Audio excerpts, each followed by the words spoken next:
하나님의 말씀 같이 나누고 또 기도 잠깐 하는 시간 갖도록 하겠습니다. 사랑의 아버지 하나님 감사합니다. 귀한 시간 우리가 함께 주님이 하실 일들을 기대하며 주님의 말씀을 나눕니다. 우리 가운데 있었던 어둠이 떠나가고 또 우리가 또 이 땅과 이 시대 가운데 하나님의 말씀과 하나님의 뜻들을 주목할 수 있는 귀한 시간이 될 수 있도록 축복하여 주시옵소서. 감사합니다. 살아계신 예수 그리스도 이름으로 기도드리옵나이다. 아멘. 끝나는 느낌인데요. 혹시 테스트라인세 이걸로 해도 될까요? 이거 조금 날카롭나요? 좀 시원해서 괜찮나요? 이거? 네. 그래서 네, 이걸로 하겠습니다. 우선 오늘 말씀 같이 나누고 싶은데요. 오늘 말씀은 마태복음 말씀 나눌 거고요. 저희가 잘 아는 말씀입니다.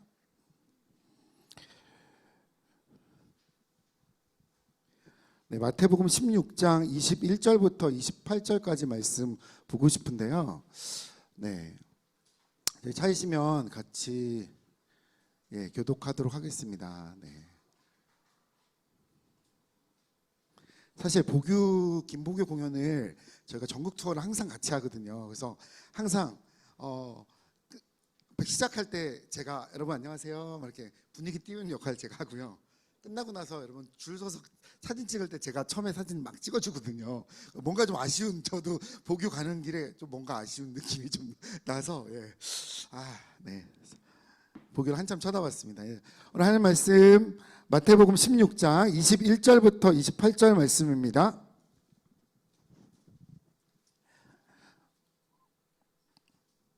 제가 먼저 읽겠습니다. 이때로부터 예수 그리스도께서 자기가 예루살렘에게 올라가 장로들과 대제사장들과 서기관에게 많은 고난을 받아 죽임을 당하고 제3일에 살아나야 할 것을 제자들에게 비로소 나타내시니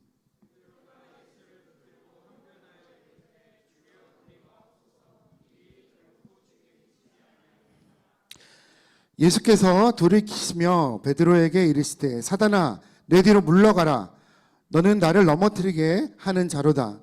내가 하나님의 일을 생각하지 아니하고 도리어 사람의 일을 생각하는도라 하시고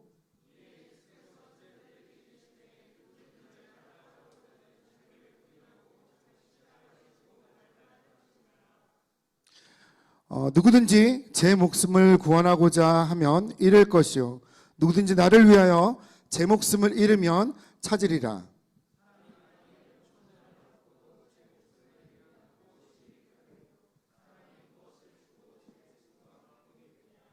함께 읽겠습니다. 인자가 아버지의 영광으로 그 천사들과 함께 오리니 그때 각 사람이 행한 대로 갚으리라. 아멘. 주님 감사합니다. 우리에게 말씀해 주셔서 감사하고 또 우리 모두 가운데 주님 새 일을 행해 주시고 또 아버지의 일을 행해 주십시오. 우리가 듣겠습니다. 또 우리가 반응하겠습니다. 또 우리가 도전하겠습니다. 우리 가운데 할 수 없기 때문에 성령 아버지 하나님께서 계속해서 임하시기를 소망합니다. 계속해서 성령께서 우리 삶을 주관하시기를 소망합니다. 때는 우리가 성령님이 우리 가운데 계시지만 또 우리가 반응해야 될 것들 찾고 또 도전하겠습니다. 그 일들 이루면서 우리가 함께 예배하고 그 일들을 이루면서 함께 공동체를 만들어가고 또 그 일들을 함께 이루어가며 또 이 땅과 시대를 좀 보겠습니다. 좀 우리 가운데 연약한 우리 가운데 아버지의 것들을 풍성하게 부어주십시오. 감사합니다. 살아계신 예수 그리스도 이름으로 기도드리옵나이다. 아멘. 저도 같이 윤기 목사님도 진짜 오래간만에 보는 것 같고요. 또 김세진 목사님도 진짜 오래간만에 뵙는 것 같아요. 전 서울에서 인천에서 봤거든요. 근데 원주에 오니까 원주 사람이 다 되시고 왠지 인천은 인천대로 어울리시는 것 같고 원주는 원주대로 어울리시는 것 같다는 생각이 갑자기 드네요. 그래서 그냥 오늘 최영호 영호 PD님이나 아니면 보규 이렇게 원데이로 같이 이렇게 함께 하나님 나라를 꿈꾸고 또 말씀을 또 사모하고 또 성령을 기대하는 우리 모두 가운데 하나님이 어떤 일을 행하실지 되게 기대하고 왔어요. 그리고 원주가 청소년의 영적인 고향이잖아요. 모르시나요, 여러분? 수많은 사람들이 원주에 수많은 영적인 제자들이 서울에 와 있답니다. 제가 백성여대 교실음 이제 겸임 교수인데요. 작년에 원주 다윗의 세대 출신의 친구가 한 명 들었던 것 같아요. 네, 그 친구 간호사 하더라고요. 그래서 진짜 많은 사람들이 여기서 이렇게 배출됐구나 생각이 들었고, 원주에 이렇게 잠깐 빨리 와서 봤는데 생각보다 사람이 없죠. 왜냐면 저 홍대에서 왔으니까 얼마나 북적거리는 사람들 사이에 살았겠어요. 정말 공황장애 오고 사람을 피하게 되더라고요. 정말 저도 한 11년 있었는데 피하게 되더라고요. 근데 그렇지만 되게 기대하는 게 하나님의 그 병원, 하나님이 하셨던 일들의 열매들이 여기 있는 것도 보고, 여러분 보니까 너무 힘이 되는 것 같아요. 여러분들께 이렇게 모두가 쳐다봐 주시는 게 사실 되게 힘이 되는 것 같아요. 그래서 원주가 사실 진짜 그 영적인 고향이 맞구나라는 생각이 저는 드는 것 같습니다. 하나님 나라가 저는 홍대 가운데 지속해서 이루어지는 것에 대해서 고민이 좀 있었어요. 그리고 홍대에서 이루어져서 결국 그것이 대한민국에 있는 청년과 청소년들한테 흘러가는 것이 비전이었습니다. 그것은 이제 저한테는 저는 교회에서 시작했죠. 교회에서 시작된 하나님 나라가 내 마음에 임했고, 내 마음에 임했을 때 나를 좀 벗어난 나의 어떤 상처와 아픔과 환경들을 뛰어넘고 내가 할 수 없는 것인데 하나님이 꿈꾸게 하셨던, 아니 사실은 꿈조차 꾸지 않았던 일들이 일어나는 것들을 목격하고, 그 일이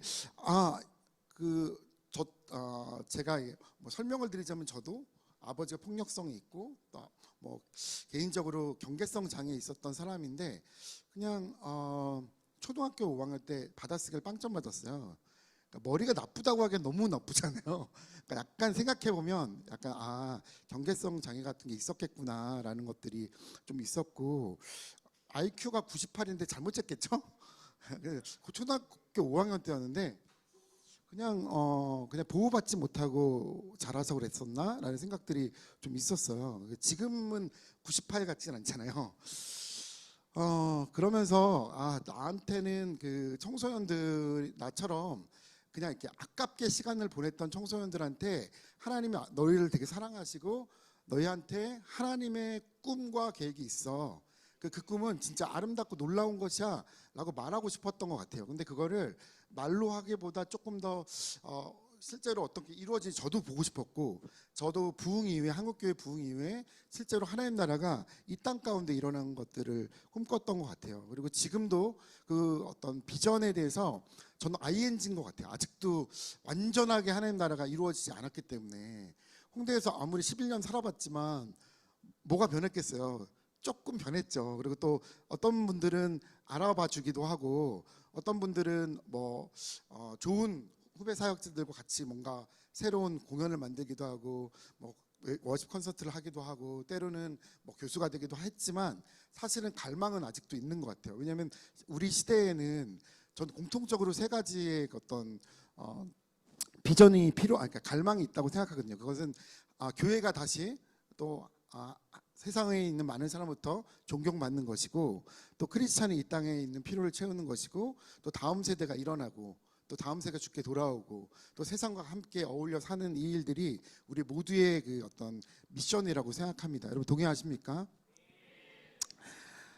그 일을 위해서 이제 진짜 자충우돌을 하고 있는데요. 11년 동안 있다 보니까 뭘 한 것처럼 있어서, 사실 저희는 이제 수한 걸 소개시켜드리면 홍대에 있는 실제 거리고요. 거기를 이제 기독교 문화 거리라고 저희가 명칭을 했어요. 왜냐하면 저희가 그 거리에 사는 이유가 비즈니스를 위해서 하는 것도 아니고, 저희가 또 다른 교회를 만들고 싶은 것이 아니라 하나님 나라의 실제를 좀 보고 싶었던 거리인데, 사실 많이 부족해요. 하지만 이제 청년들이 함께 모여 살고 있거든요. 그 거리에는 이제 몇 가지 이제 지속적이다 보니까 청년들이 사업자를 내서 살고 있는데, 하나는 수상거리 프로덕션이라고 해서 영상팀 친구들이 와서 이제 사업자를 내서 4명의 직원이랑 이제 4명의 이제 발렌티어 이렇게 구성되어 있는 수상거리 프로덕션이 있고요. 수상거리 스테이지라고 저희가 공연 기획이나 엔터테인먼트를 하거든요. 그래서 뭐 정말 대단한 건 아니고요. 보규랑 같이 한 명도 관계가 없을 때부터 투어를 다녔고, 뭐 위러브 피에스타, 부산 한밤, 광주 한밤, 대전 한밤 이렇게 저희가 기획을 했었어요. 그래서 후배 사역자를 돕거나 저희가 세상 안에서 좀 배운 노하우들을 함께 교류하는 일들을 하고 있고요. 뭐 때로는 이제 엔터테인먼트 같은 것도 진행을 했었어요. 그래서 근데 잘 되니까 또 흘러가더라고요. 그래서 지금은 마지막으로 있었던 팀이 가능동 밴드라고 지금 루시라는 팀으로 지금 윤종신 쪽에 가 있는 팀이 가 있고요. 그리고 또 지속적으로 함께 하다 보니까 함께 하나님의 일들을 감당하려면 저희가 영적인 것을 굉장히, 저희 순복음 사람인데 영적인 것을 굉장히 한동안에는 좀 경계했었어요. 왜냐하면 우리가 그냥 모든 것을 하나님 책임으로 넘기는 것 같아서, 주님이 우리가 성장하고 대한민국 교회와 청년들이 성장한 이후에 이 일들 감당하는 것이 또 스스로 감당하길 원하신다는 마음은 동일하거든요. 그건 아버지의 마음이라고 생각하거든요. 아버지가 어렸을 때는 아버지한테 원하는 것들을 하나님이 다 해주실 수 있지만 언젠가는 자녀들이 그 일들을 행하시기 원하시겠죠. 그래서 경계했지만 결국에 우리가 세상과 다른 점은 하나님의 도우심, 함께하심, 그것이 너무너무 간절하고 필요하고 정말 필요해요. 그래서 진짜 하나님의 매일매일 기적이 있었으면 좋겠고, 마라나타 주님 오셨으면 진짜 좋겠고, 주님이 이 일들을 블랙스로 해주셨으면 좋겠고, 우리의 연약함들을 단번에 해결해 줬으면 좋겠고, 우리 어떤 영적인 어떤 씨름이 아니라 그냥 주님 오셔서 우리를 선하게 만들어 주셨으면 좋겠다는 생각들이 많이 들더라고요. 그래서 수학거리 워십이라는 예배팀이랑 더 웨이브라는 예배팀 이렇게 함께 있습니다. 그리고 저는 이제 직업이 주로 돈 버는 직업은 공연장 사장입니다. 그래서 네이버에 플렉스 라운지 치시면요, 나름대로 힙합의 성지라고 할 수 있습니다, 여러분. 예, 오늘도 공연 진행 중이더라고요. 그래서 거기에 있는 친구들이, 힙합하는 친구들이 여기가 자기네 성지래요. 그래서 와서 열심히 하고 있고, 공연장 클럽 사장이 제가 하고 있는 일입니다. 여러 가지 직업을 가지고 계속 고민하고 있고, 여전히 어떻게 하면 하나님 나라가 이루어질 것인가. 아마 교회도 여기 원주에 있는 모든 여러분들도 동일한 어떤 같은 동역자이고 동지라고 생각합니다. 제가 이제 지금까지 이제 고민해봤던 하나님의 비전들, 그리고 앞으로 이뤄가 우리 모두의 비전을 어떻게 찾아야 되느냐라는 고민을 가지고 얘기하고 싶은데요. 청소년들과 함께 이제 청소년들 꿈을 도우려고 이제 시작했던 일이었거든요. 대형교회 출신이었고, 하지만 제가 믿음의 사람을 자라봤지만 예수님은 계속 필요하더라고요. 예수님은 청소년 때도 필요했고, 아버지의 상처로부터 벗어날 때도 필요했고, 엄마의 밀착으로부터 벗어날 때도 주님이 필요했던 것 같아요. 그리고 비전을 갖고 꿈을 갖고 도전하는 것들에 대해서도 하나님이 필요했던 것 같아요. 근데 넘어졌을 때도 주님이 필요하고, 재테크할 때도 주님이 필요하고, 우리가 어떤 집을 살 때도 필요하고, 직업을 구할 때도, 아르바이트를 구할 때도, 연애할 때도 주님이 필요하다고 믿습니다. 여러분, 주님이 항상 필요하시죠? 그럼 그 주님은 필요한데 그것들을 한 번에 채워주고 같은 메시지로 채워주기에는 저한테는 좀 퀘스천이 들었어요. 그래서 청소년들과 12명의 청소년들과 그냥 평생 한번 좀 살아보자. 그래서 때때로 있는 하나님의 메시지를 저도 궁금했고, 그렇게 말하고 싶어서 이제 교회에서 홍대에서 좀 살기 시작했습니다. 저희 비전은 좀 확실한데요. 이사야서 61장 1절 말씀에 주 여호와의 신이 내게 임하셨으니 여호와께서 내 기름 부으사 가난한 자에게 아름다운 소식을 전하게 하려 하심이라, 마음이 상한 자를 고치고 포로된 자에게 자유를, 갇힌 자에게 노임을 전파하며 라는 그 메시지가 저희한테는 절대적인 메시지였어요. 왜냐하면 저한테 이제 청소년 때 되게 가난했기 때문에 서초동의 단칸방에 살았거든요. 그러니까 더 비교의식이 강했던 것 같아요.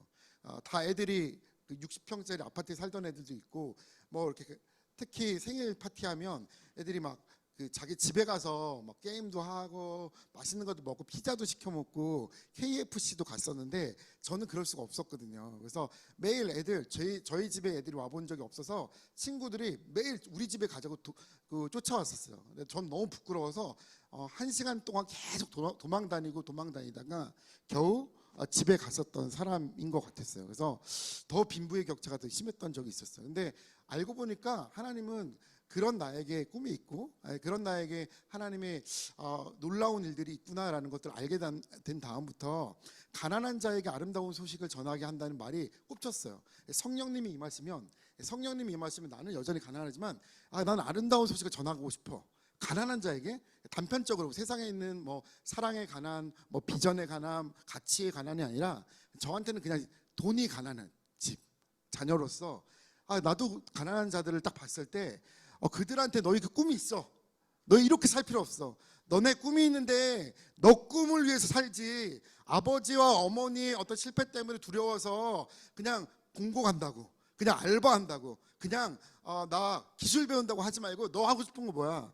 라고 말하고 싶었던 것 같아요. 그리고 그렇게 한 5년 정도 같이 살고 있고 사는 저기 이제 오늘 운전해 준 친구가 15년 맨 뒤에 저기 앉아 있는데요. 잠깐만 서줄래요? 네. 네, 박수. 네. 네. 15년 정도 같이 있었던 고2 때 예수님 만났던 친구인데 오늘 오래간만에 같이 와줬어요. 원래 오랫동안 안 하는데 요즘에 좀 요즘에 제가 불쌍했는지 왔다 갔다 하는 게 불쌍했는지 같이 와줬는데 저런 친구들과 어떻게 하면은 함께 하나님의 꿈들을 계속 이룰 수 있을까라고 고민하면서 살았던 것 같아요. 근데 그게 또 지속적이려면 어떻게 해야 될까? 그게 하나님의 그 어떤 교회와 교계를 넘어서 세상 가운데 이루어지는 건 어떨까라는 좀 이상적인 생각이 있었나 봐요. 저도 이제 청소년 때나 청년 때 여러분 시대 특별히 여러분들이 진짜 되게 어린 분들이 많은 것 같아요. 고등학생이신가요? 네. 뒤에 자매분. 네. 네? 초등학생이요? 와우! 예, 왜 초등학생이야? 와, 딱 가운데 딱 자리 잡고 딱 째려보는데 너무 무서워가지고 네. 저 초등학생? 너 중학생 해라 그냥. 초등학생이야? 너 초등학생 같지 않아. 혹시 천재라는 소리 듣니? 요즘에 다 저런가요? 하여튼 전 젊은 시절에 저는 원배리 선교사님이 했던 말씀처럼 10대의 꿈 비전을 찾고 20대에 노력해서 30대에 영향 미치다. 이걸 되게 꿈꿨거든요. 물론 저는 10대에 비전을 찾지 못했어요. 저는 20대에도 비전을 찾지 못했던 것 같아요. 30대가 와서야 비전이 뭘까라고 이제 고민하기 시작했던 것 같아요. 근데 왜냐하면 전 세계를 보면 영적 지도자나 크리스찬들이 10대, 20대 아이들이 정말 하나님의 비전을 갖고 세상을 품는 일들을 많이 보고 영향 끼치는 일을 많이 보는데 우리나라는 사실 교육 환경이 그렇게 되지 못하잖아요. 비전과 꿈과 좋은 것들을 찾으려면 내가 진짜 해야 될 일을 찾으려면 많은 경험이 필요한데 우리는 정답사회처럼 그냥 입시 때문에 사실 10대를 다 버리고 이제 20대가 돼서야 내가 뭘 하지? 하지만 결국 취업 전선에 뛰어들 수밖에 없는 거잖아요. 그래서 빠른 시간 내에 굉장히 빨리 청소년들이 꿈을 찾았으면 좋겠고 그것이 하나님의 비전이었으면 되게 좋겠다는 생각이 많이 드는 것 같아요. 또한 우리나라는 진짜 효율성의 극대화가 됐기 때문에 10대의 꿈을 못 찾으면 거의 20대 초반에 꿈을 찾아도 절대 늦지 않다고 저는 생각하지만 그렇지만 세상은 아니야, 늦었어, 안 돼 라고 이야기하는 시대잖아요.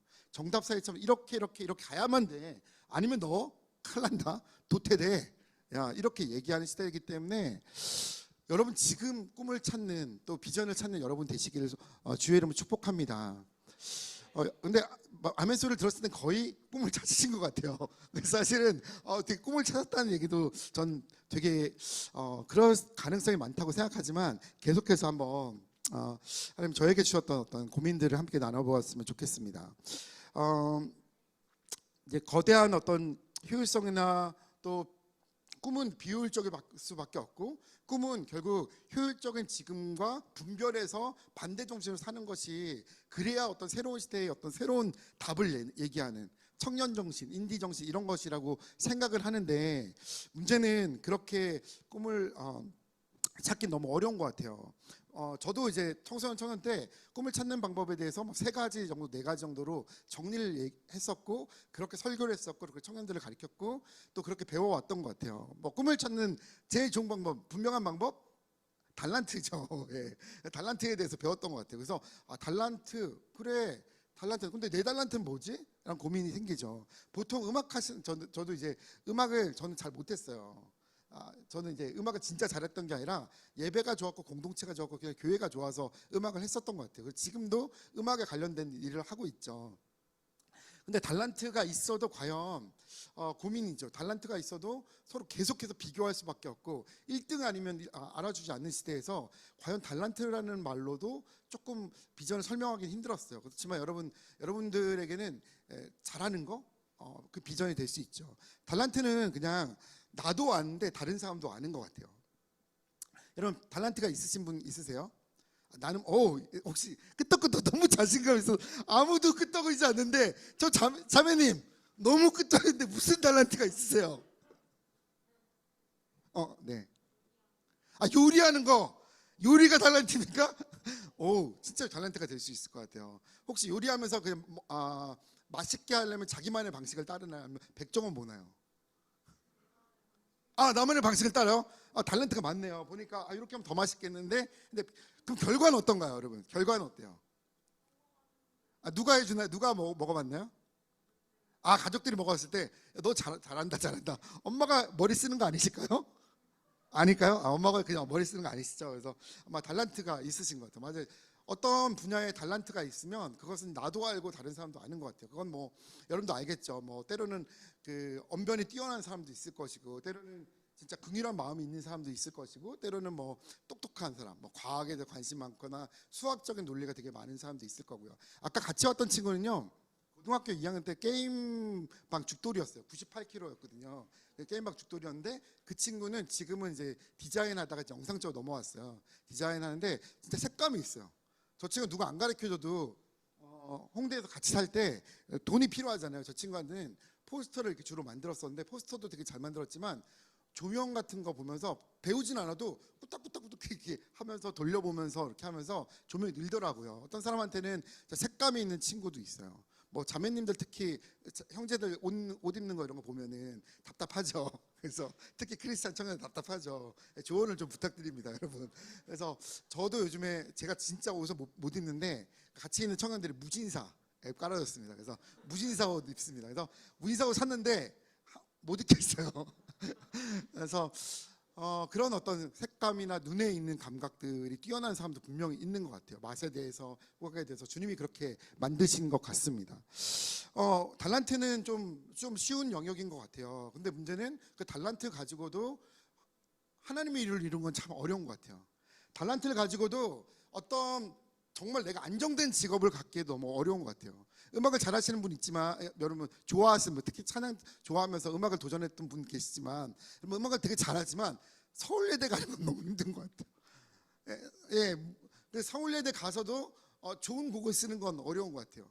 좋은 곡을 써서도 흔히 어느 정도 재정적인 투자를 받으면서 음악을 하는 것도 더 어려운 것 같아요. 어쨌든 달란트는 좋은 어떤 도구일 수 있어요. 달란트를 찾는 달란트를 따라가서 그것이 비전이 되는 경우도 많이 있는 것 같고, 두 번째 헤니나운이 얘기했던 상처 입은 치유자. 그래서 내 안에 결핍이나 나 안에 당연히 없어야 될 학대, 그러니까 어떤 결핍이나 상처가 비전이 되는 것 같아요. 저도 그랬던 것 같아요. 청소년 때 있었던 아버지에 대한 부재가 끊임없이 하나님에 대한 어떤 신앙적인 고민이기도 했지만, 그런 청소년들 봤을 때 그냥 마음이 동하는 거죠. 괜히 걔네들한테 돈 쓰고 괜히 시간 쓰고 걔네들한테 계속 나가는 거죠. 부담감이라 그러니까 어떤 상처 입은 치유자가 된다는 건 되게 놀라운 것 같아요. 뭐 흔히 이혼한 가정 안에 야 너 이혼한 아이들 보면 야 너 괜찮아? 하고 얘기하는 것보다 나도 그런 적 있었어, 힘들지? 이 한마디가 진짜 사람 마음을 울리고 힘이 되는 것들이 있죠.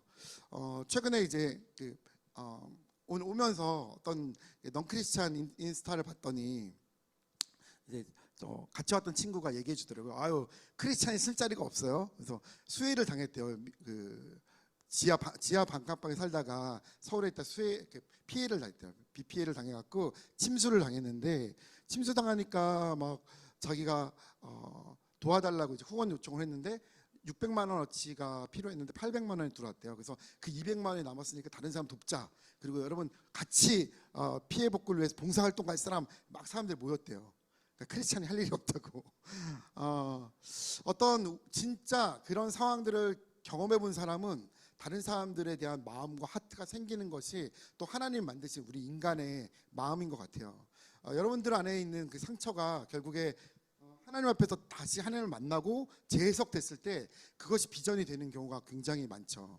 그리고 그것이 어떤 그런 학대나 그 상처가 때로는 다른 사람을 치유할 수 있는 힘이 되는 것 같아요.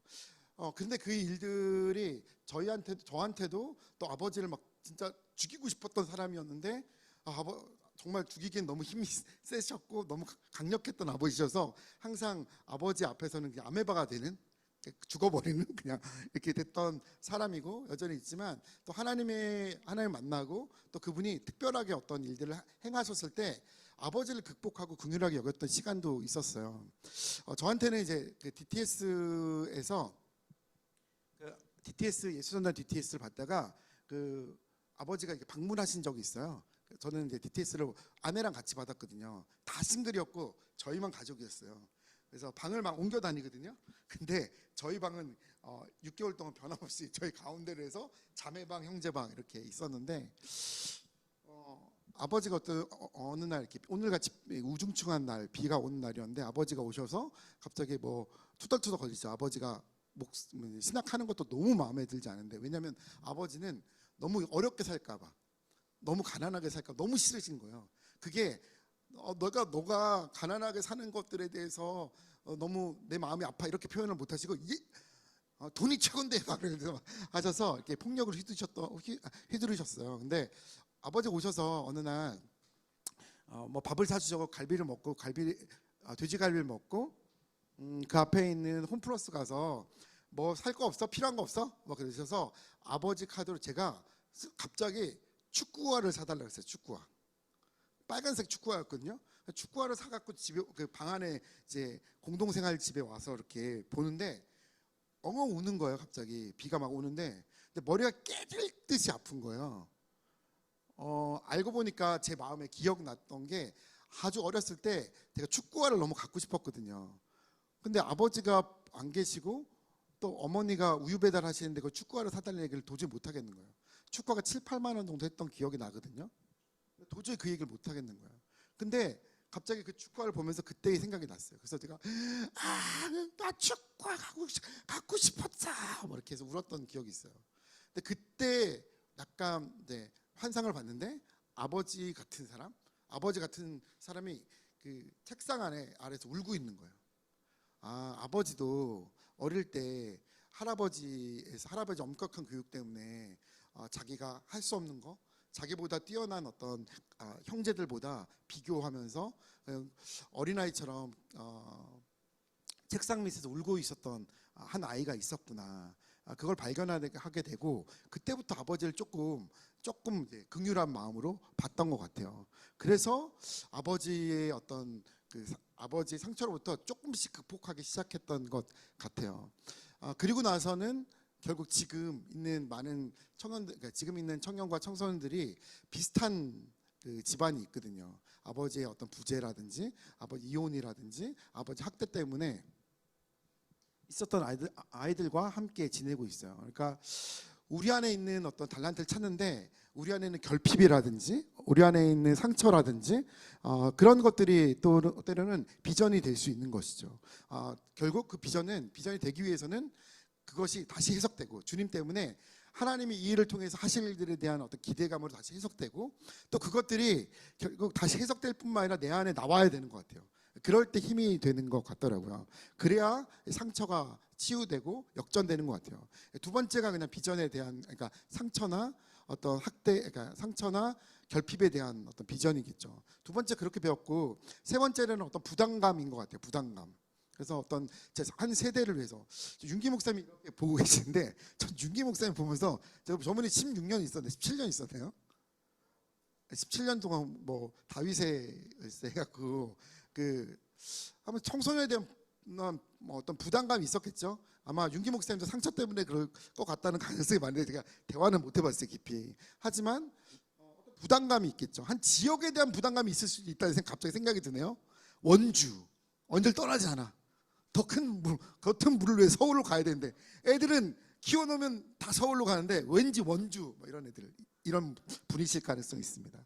제 김해에도 그런 분이 있거든요. 김해 부심, 김해가 최고지 뭐 이런 분 목사님 계세요. 그분도 결국에는 김해에서 지금 계속해서 김해 출신들의 사역자와 김해 출신들 뮤지션과 뭔가 계속 하고 있거든요. 부담감이 될 수 있겠죠. 지나가는데 불쌍한 분을 보면 우리는 그냥 아유 그렇구나 저거 돈을 드려야 돼 말아야 돼 고민하지 안 드려도 돼 뭐 이런 생각을 하지만 그냥 마음의 그 어떤 부담감, 무거움, 어떤 영역을 봤을 때 지나가지 못하는 그래서 갑자기 자기 돈을 꺼내서 그냥 자연스럽게 드리는 어떤 사람들 보면 어떤 영역의 부담감이 있겠죠. 그런 분들도 만날 수 있는 것 같아요. 저는 이제 그 달란트를 찾을 때 비전을 찾을 때 이 세 가지 정도로 배웠던 것 같아요. 여러분도 거기에 동의하시죠? 그런 말씀을 한 번씩은 좀 들어보신 것 같더라고요. 그런데 직업이나 그런데 꿈과 비전의 어떤 차이가 과연 고민스럽더라고요. 여러분 혹시 비전 있는 분 있으세요? 한번 손들어. 꿈 있는 분 한번 손들어 주시겠어요? 맨 뒤에 있는 분은 제가 봤을 때 간사님은 너무 종교적인 걸 얘기하실 것 같아서 정답을 말씀하실 것 같아서 여기 곤색 있으신 손 드신 분.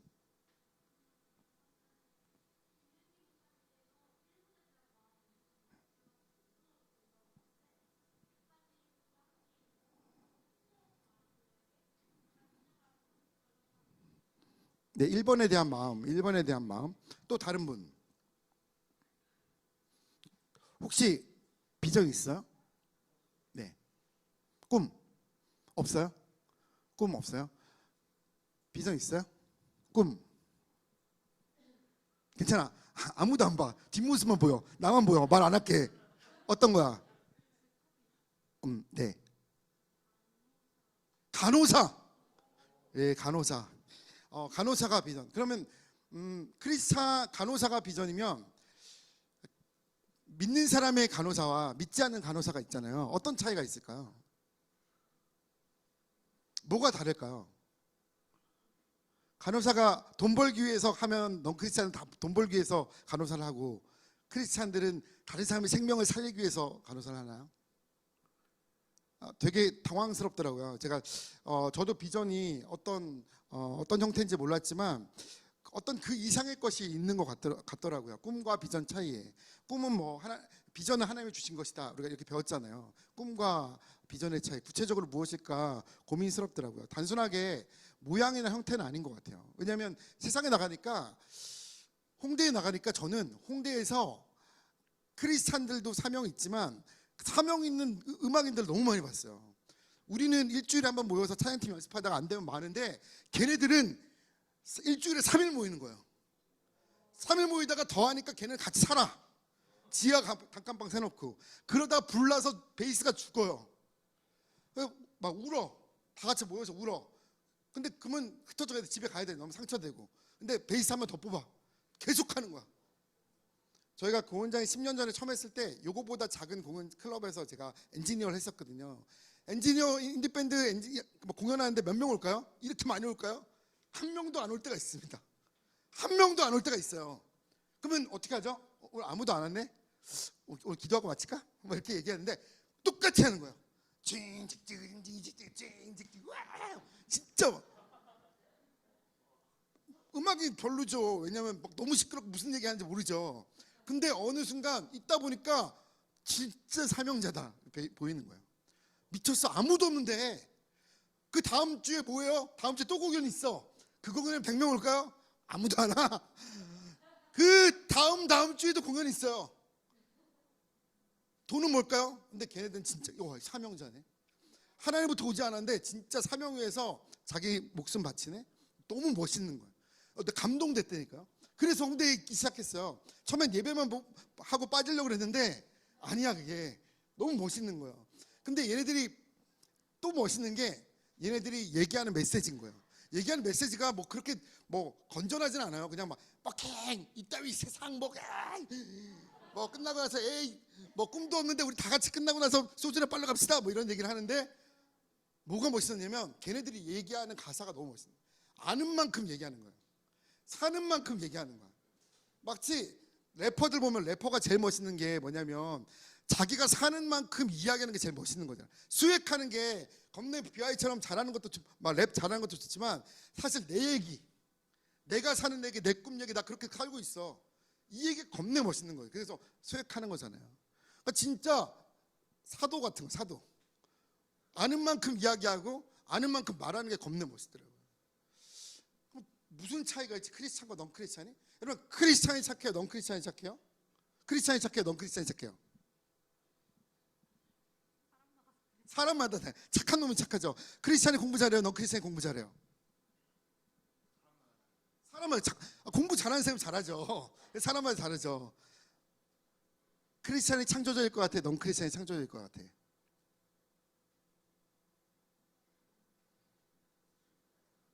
초딩의 실력을 보자. 농담이고. 어떨 것 같아? 답은 없어. 잘 모르겠어? 창조적인 사람이 창조적이죠. 창조적인 걸 발견하는 사람이 창조적이죠. 과학은 하나님이 만드신 법칙을 하나님은 법 안에 살고 있어요. 중력 법 안에 살고 계시잖아요. 하나님도 그것을 우리가 기도한다고 중력을 거슬리진 않잖아요. 우리가 기도한다고 마이크가 막 떠올라서 제가 잡지 않는다고 떠오르진 않잖아요. 아무리 영역이 있어도, 아무리 여러분들이 다 같이 원주의 영역이 있어도 마찬가지 법칙은 지키세요, 주님이.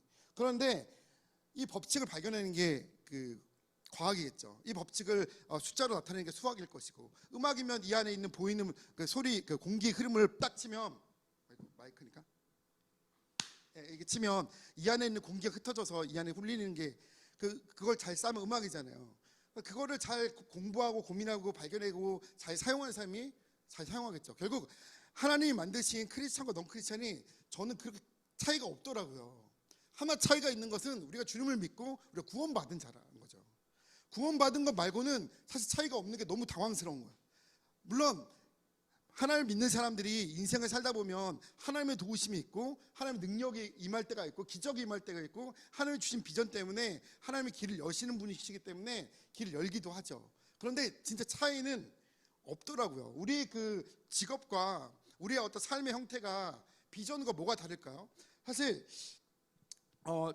깨닫게 된 게, 제가 이사야서 61장 1절 말씀이 비전이라고 했잖아요. 그래서 청소년들한테, 가난한 청소년들한테 너희도 하나님의 비전이 있어, 여기까지가 비전이었거든요. 그러다 보니까 이 친구들과 함께 모여 있고 이 친구들의 평생을 같이 보고 싶으니까 같이 모여서 공동체 생활을 하다 보니까 예배 공간이 없어서 교회가 열어주지 않으니까 여기 이 건물 되게 좋네요. 이 건물 열어주셨나 봐요.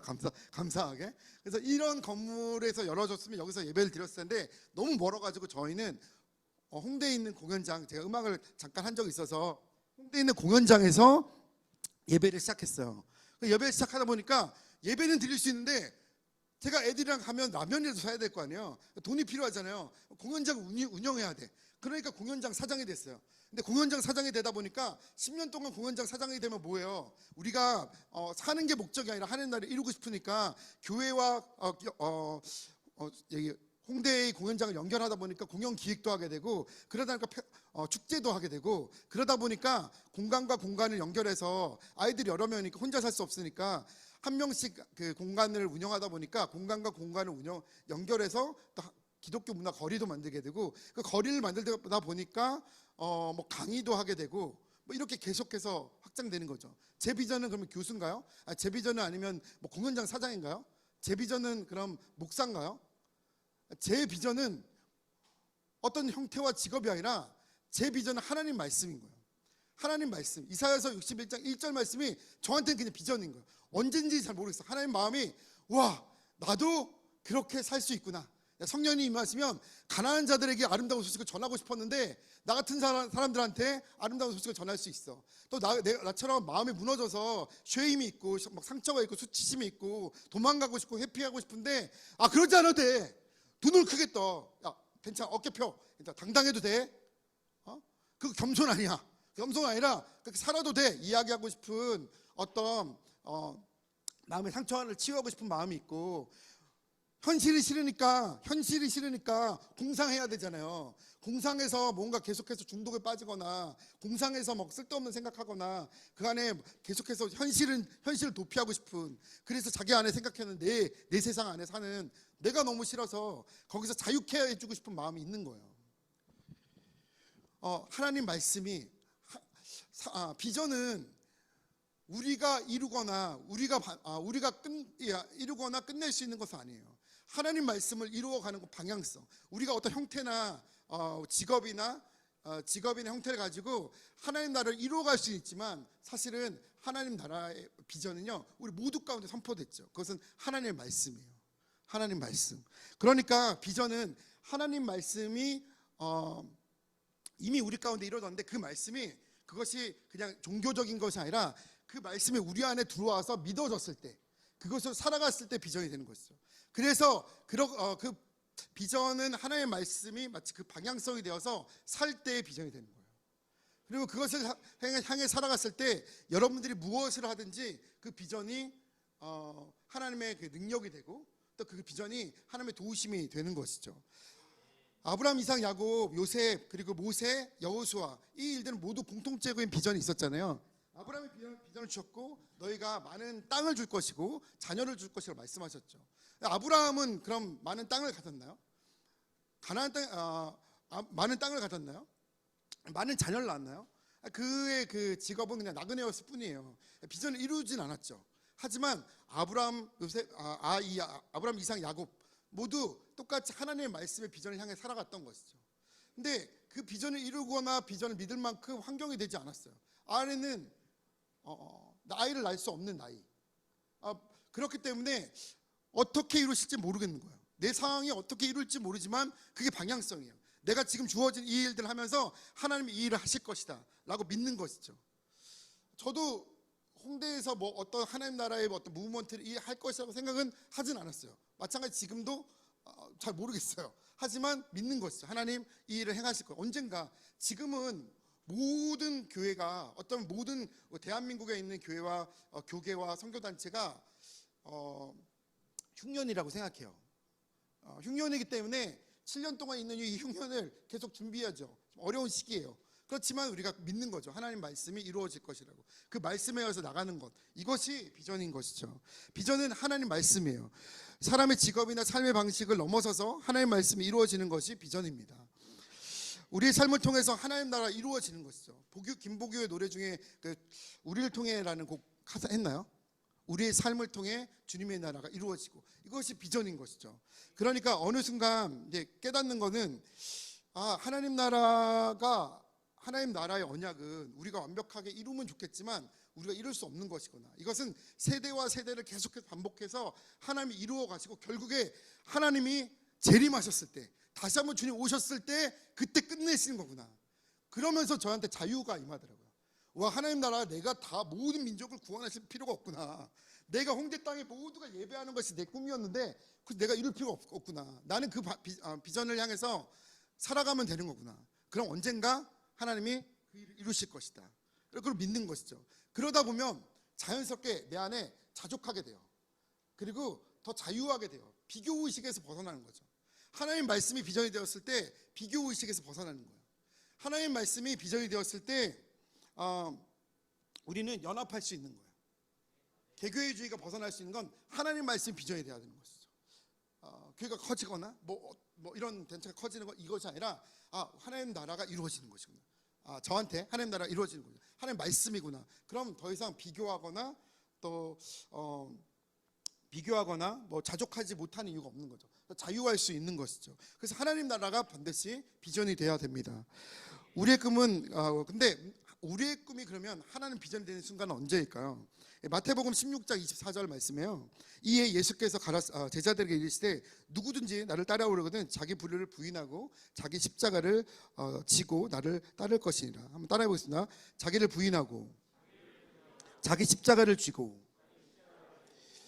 자기를 부인하는 것이 하나님 말씀이 우리 가운데 비전이 되는 순간입니다.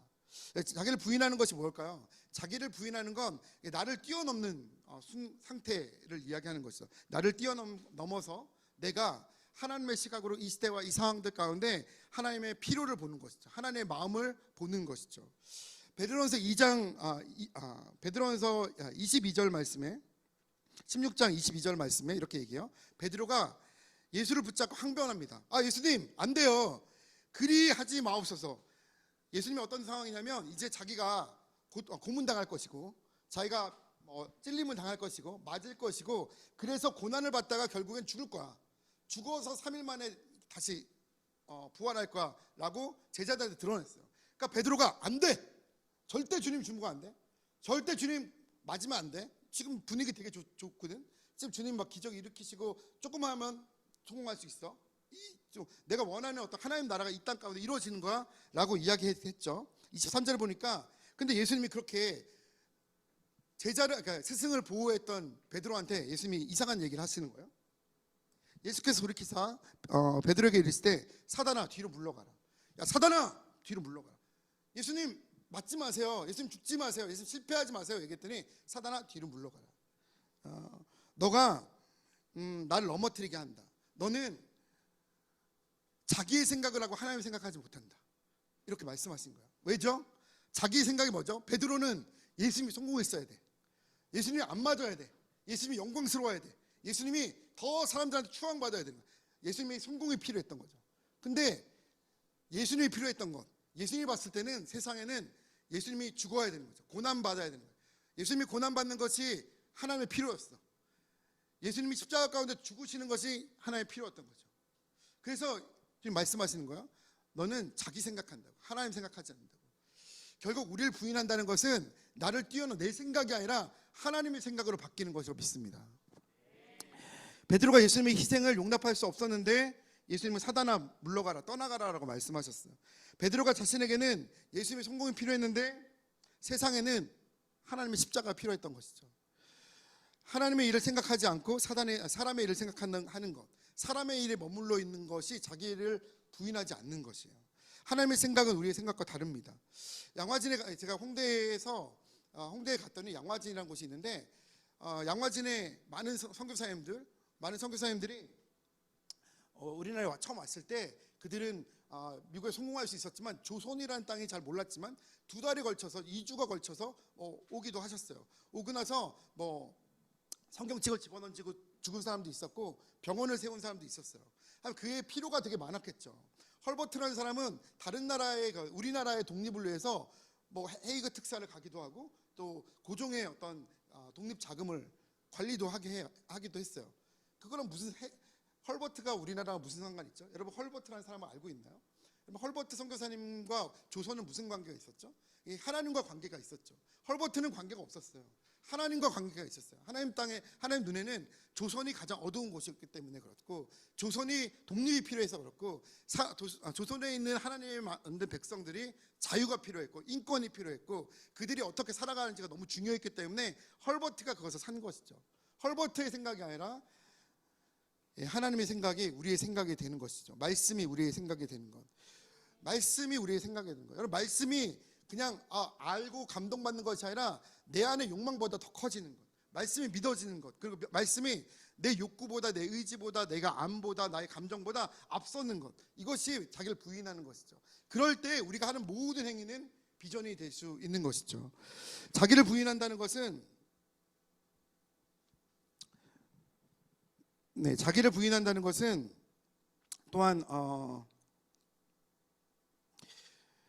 내 욕망보다 하나님의 말씀이 더 가치 있다고 깨닫는 거예요. 아는 것이 아니라 그냥 우리가 알죠. 하나님의 생각이 우리보다 더 좋은 것을 알죠. 가치가 있는 것을 알죠. 하지만 그것이 나의 생각보다, 나의 성공보다, 나의 유익보다, 나의 어떤 욕망이나 나의 환경보다, 어떤 나보다 하나님이 더 좋구나라고 깨닫는 것이죠. 아는 것이죠. 하나님에 대해서, 하나님의 말씀의 가치를 아는 것이죠. 놀랍게도 가치는요 다운그레이드가 안 돼요. 마이크가 이거 제 나이죠. 한 11만 원 정도 되는 마이크잖아요. 엄청 좋은 마이크죠. 3만 원짜리 마이크도 많이 있죠. 마이크가 3만 원짜리랑 10만 원짜리를 쓰다 보면 10만 원짜리가 더 좋긴 해요. 그래서 가치가 있어서 더 많은 돈을 사잖아요. 그런데 깨닫는 건 다운그레이드는 되지 않아요. 그 다음부터는 더 좋은 스피커가 필요해요. JBL 스피커 너무 좋잖아요. JBL 스피커 끝나고 나서 어느 순간 여기에 조금 더 낮은 스피커, 뭐라고 말하기 되게 어렵네요. 낮은 브랜드가 있으면 절대로 사용하지 못해요. 드럼도 마찬가지고 베이스 기타도 마찬가지고 일렉 기타도 마찬가지인 거예요. 사람은요 놀랍게도 계속해서 업그레이드해요. 우리가 좋은 그림 보잖아요. 그러면 좋은 눈을 갖게 돼요. 좋은 음악을 듣잖아요. 좋은 사운드를 듣잖아요. 음악을 잘하게 됩니다. 여러분, 사람은요 그렇게 좋은 것을 보면 계속해서 좋아지게 돼 있어요. 문화라는 게 그렇죠. 그래서 좋은 문화를 소비하면 좋게 되는 거죠. 기독교 문화를 소비하면 더 예배자가, 삶의 예배자가 되는 것이고, 예배를 소비 많이 하면 예배자가 되는 것이죠. 반대로 죄를 소비하면, 안타깝게도 우리는, 우리의 창조성은 타락했기 때문에 엄청나게 창조적으로 죄를 짓는 거죠. 뭐 N번방이나 뭐 각각 이런 거 보면 놀랍잖아요. 너무 당황스럽잖아요. 젊은 애들 보면 어떻게 젊은 애들이 이런 생각을 할 수 있어? 죄도요, 우리 안에는 창조성이 타락했기 때문에 더 많은 죄들을 만들어냅니다. 더 놀랍게도 어떤 상황들보다 죄를 양성해내죠. 그렇게 결국엔 우리의 선택의 문제인 것이겠죠. 결국 문제는 계속해서 그 하나님의 좋은 가치를 발견하려면 그 가치대로 살아봐야 돼요. 그 가치대로 살아봐야지 이 가치가 더 가치 있구나 깨닫는 거죠. 아는 게 아니라 깨닫는 것. 마치 그 천국은 마치 그 밭에 숨겨진 보화라고 그러잖아요. 전 재산을 다 파는 것이 이 보화를 갖는 것이 훨씬 더 유익이기 때문에 그럴 수 있는 것이죠. 아는 사람이 그렇게 하는 거죠. 안다는 건 결국에 경험해 봐야 되는 것 같아요. 마지막으로 자기 십자가를 진다는 것은, 자기 십자가를 지는 사람이 비전이 있는 것인데, 자기 십자가를 진다는 것은 어떤 영역이 되든 달란트가 되든 아니면 말씀이 되든 우리의 삶의 태도로 어떤 것이 이루어지기를 원하시는 건데, 어떤 누군가의 전 의의 십자가를 지고 우리의 그 다음 세대의 십자가를 지고 영혼의 십자가를 지는 거라고 믿습니다. 누군가를 어떤 그 감당한다는 건 꽤 어려운 일이에요. 왜냐하면 우리가 우리 안에 있는 모든 에너지가 지금 내적으로 흐르고 있잖아요. 내 안에 있는 만족을 위해서 흐르고 있잖아요. 여러분 혹시 그 사과나무의 열매가 뭐죠? 사과. 그러면 귤나무의 열매는? 네, 귤이죠. 그래서 내 안에 얼마나 많은 사과를 맺느냐, 귤을 맺느냐가 내 안에 얼마나 많은 열매를 맺느냐가 우리의 비전이고 꿈이 된다고 생각해요. 하지만 진짜 하나님 나라의 사람들의 꿈은요, 사과나무의 꿈은 또 다른 사과나무예요. 단기적으로 보면 열매가 맺히고 그 열매를 사람들이 떠먹고, 혹시 그 열매를 내가 이렇게 먹으면 너무 무섭잖아요. 사과가 열매를 먹어. 너무 무섭죠. 그렇지만 진짜 사과나무의 그 비전은요, 또 다른 사과나무예요. 그래서 그 사과나무가, 그 한 그루의 사과나무가 사과나무의 밭을 이루는 거예요. 왜냐하면 이 일들이 우리 혼자 이루는 일이 아니기 때문에 그래요. 우리 혼자 이 일들을 끝낼 수 있는 일이 아니기 때문에 그래요. 하나님의 모든 영혼들 가운데 나가서 예루살렘과 사마리아 땅까지 이르러 내 증인이 되고, 모든 사람들이 하나님께 그 돌아오게 하고 세례를 주고 그 말씀대로 지켜 행하라고 말씀하셨잖아요. 그러니까 우리의 비전은요, 결국 우리를 뛰어넘어서 이 한 사람을 향해서 이루어져야 됩니다. 우리가 우리의 어떤 것들로 통해서 어떤 사람들에게 어떤 일들을 행할 것인가, 어떤 사람들에게 영향을 줄 것인가가 결국 비전이 되는 것이죠. 우리 차연팀 혹시 반주자 혹시 나와서 좀 반주해 줄 수 있을까요? 하나님의 비전은 말씀이죠. 하나님의 비전은 다행히 감사하게 말씀인 거예요. 우리의 어떠함과 우리의 노력이 아니죠. 그 말씀을 향해 나가는 것이죠. 여러분들 안에 아마 비전과 꿈에 대해서 노력하고 있고,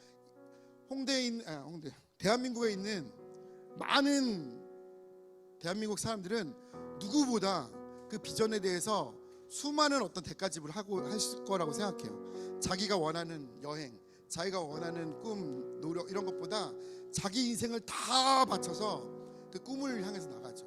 근데 그것이 아무리 꿈꿔도 그것이 하나님의 비전이 아니고 내 꿈일 수밖에 없는 것은 그것을 통해서 이루려는 더 큰 하나님의 가치를 보지 못하기 때문이라고 생각합니다. 우리의 어떤 삶과 우리의 존재보다, 우리의 의지보다, 노력보다 하나님의 말씀이 더 가치 있습니다. 왜냐하면 그분이 우리를 만드시고 완전한 정의를 이루실 수 있는 분이시며, 완전한 평화를 만드실 수 있는 분이시며, 우리 안에 완전한 샬롬을 주실 수 있는 분이 우리를 만드신 그 주님밖에 없기 때문에 그렇습니다. 그래서 그 언약의 말씀이 비전이 되었을 때 우리가 하고 있는 모든 아르바이트, 모든 어떤 노력들, 삶의 형태들, 직업들, 때로는 어떤 내가 이직한 어떤 직장이던 이 모든 것이 비전이 되기 위해서는요, 이 하나님 말씀이 우리 안에 믿어져야 되는 것이죠. 또한 하나님 말씀이 나의 어떠한 더 가치 있다는 것을 깨달아야 되는 것이죠. 그러기 위해서는요, 우리는 계속 도전해야 되는 거죠. 주의 말씀으로 살기를 도전해야 되는 거죠. 주의 말씀을 살 때 때로는 우리가 고민스럽잖아요. 이거 손해 보는 거 아니야? 이거 이렇게 살면 나 도태되는 거 아니야?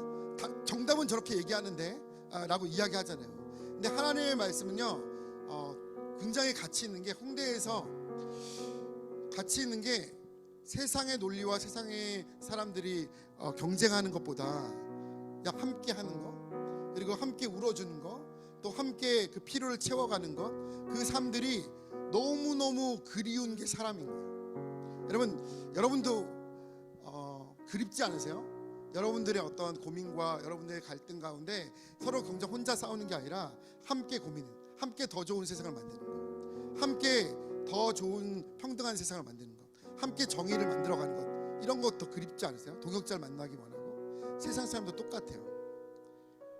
근데 전 그것이 예수님이라고 생각해요. 우리 가운데 사시는 예수님, 성숙한 크리스찬이 필요한 거죠.